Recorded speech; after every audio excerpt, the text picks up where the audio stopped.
naging usapan dito? Deal na ba? 182. May pangkain na sila?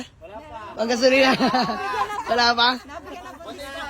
Binigyan ko 1,000 pangkain, di 182. O, di bibigyan ko ulit kayo 1,000. Sige ba, may... Hindi na, sige na. I-flat na po natin ng 180. Sige na, para may pangkain kayo. Nakakatuwa, late ako eh. Pambawi ka na lang sa inyo. Bossing, walang problema yan. So mga bossing, magandang umaga sa lahat. Ayan, time check, mag-11 na po ng umaga. At ngayon, pupunta tayo sa bagong garahe natin mga bossing. So ma-share ko lang no. Convoy pala natin ngayon mga bossing itong Ford Everest natin na 2009 model mga bossing na manual turbo diesel. Yan, napakasariwa na ito mga bossing. And as you can see, napakinis pa ng pintura mga bossing. Although madungis lang at gamit-gamit natin kagabi mga bossing. Yan, napakalamig ng aircon yan. Dual aircon yung mga bossing. Kita nyo naman naka-white plate na yan mga boss. Napakapoging Ford Everest. Tsaka napakatipid sa grudo na ito mga bossing. Grabe. So ayan. Medyo maaga-aga tayo nagising mga bossing. Maaga-aga no. Mag-11 na. Maaga-aga pa. By the way, paikat ko lang kayo sa ating Ford Everest. Kakakuha lang natin kagabi mga bossing. So pino-for sale na natin to. Konting himas lang mamaya sa garahe. Ready to sale na siya mga bossing. Ayan, 295k negotiable pa mga bossing. 295k lang. Makakabawas pa kayo dito. So try start natin. Let's go. Mga bossing, karating lang natin ang garahe. And gamit natin ang ating Ford Everest. Fresh naman interior niyan mga bossing. Ayan, may delete pa tayo dyan. Maya natin iinumin yan.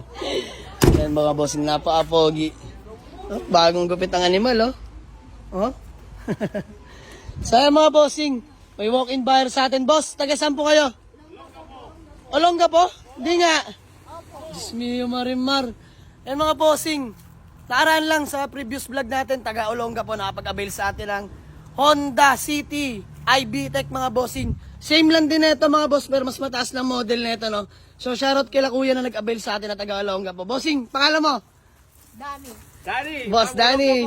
Peace bomb. Yun know, madam, pangalan niyo po? Jocelyn po. Ayan, si Ma'am Jocelyn, peace bomb. Bossing, pangalan mo? Victor. Ayan, Sir Victor. Ma'am, pangalan niyo po? Hi, Glenda po. Ma'am Glenda. So yung mga bossing, nakakatuwa, taga Norte. Taga Olongga po, dumayo na naman sa atin. Napakalayo mga bossing. So, ewan ko anong usapan dito, Poy. Ano naging usapan dito? Deal na ba? 182. May pangkain na sila? Wala pa. Panggasolina. Wala pa? Binigyan ko 1,000 pangkain, di 182. O, di bibigyan ko ulit kayo 1,000.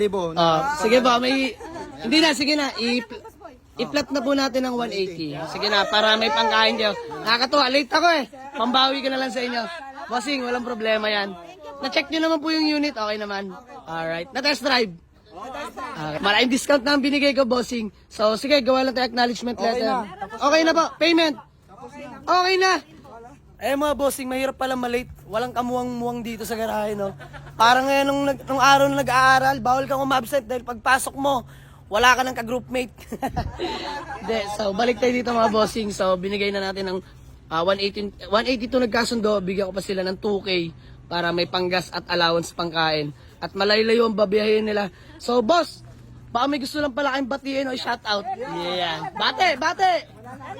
Shout sa Zone 3 ng Olongga po City. Hey! Shoutout sa mga taga Zone 3 dyan sa Olongga po, mga kababae nila bossing. So kayo boss, madam. Shoutout sa nanay ko. Ayan. Madam ikaw. Bossing ikaw. Ito si bossing mo Carla. Shoutout sa asawa ko dyan, sa Olongga po. Ayan, bossing peace bomb. You know. So ayun mga bossing, good deal namin. Binigay ko na sa tawad nila. Binigay ko pa ng malaking discount. Ang init dito sa garahe. So 180. Sige. All goods sa tayo doon. All goods? All goods. So, 180. Bigay na natin. Let's go. Alright, thank you so much po. 180. Bigay na natin. At dinayo pa tayo. Let's go. Okay. Sold na. Mo pa ibigay susi ah. Siway to boy. Di mo naman kotse yan. Bigay mo doon. Bigay mo. Ayun sila, bossing. Nakakatawa. Bossing, saan pala kayo sa Olongga po? Santa Rita. Ayan, shoutout sa mga taga Santa Rita dyan sa Olongga po, no? At ayun mga bossing, may mga bagong available units tayo. Iilan na lang. So ito reserve na to. Available pa rin yung Hyundai Accent natin na 2012 manual transmission. Tapos yung Camry natin na VIP look, available pa rin yung mga bossing. Napaka-pogi nyo, no? So ayan, balik na tayo dito sa nila. Ayan, uwi na po nilang ating The City iVTEC. Ayan, napaka-fresh unit mga boss. Naka 17-inch mags na po yan. Naka-sound setup nga rin pala to mga bossing. Ayan, palibot nyo na lang sa inyo. All power, paddle shift mga boss, plus minus. 7-speed mode tayo dyan. Ayan mga bossing oh. So uwi na sila. Boss, thank you so much sa inyo. Plus lang, may Yes, plus minus lang bossing. Pipindutin mo lang to. Pag pindot mo yan, automatic, parang magmamanual ka rin dyan. Plus, o tapos pagbabawasan mo, minus lang. Ayan, automatic transmission yung mga bossing. So turo lang natin sa kanila bago sila bumiyahe. All power. Madam, thank you so much po sa inyo. Mag-iingat po. Dahan-dahan lang, mahalaga, maarating. Ingat po kayo, sir. Ingat. Nakakatuwa. Aba, sobrang sariwa ng unit na to mga bossing. Honda iVTEC po yan. Honda City iVTEC. 2007 model mga bossing. First own yan. Napaka-fresh. Walang bulok ka mga boss. Napakakinis ng pintura niyan. Grabe. Paddle shift.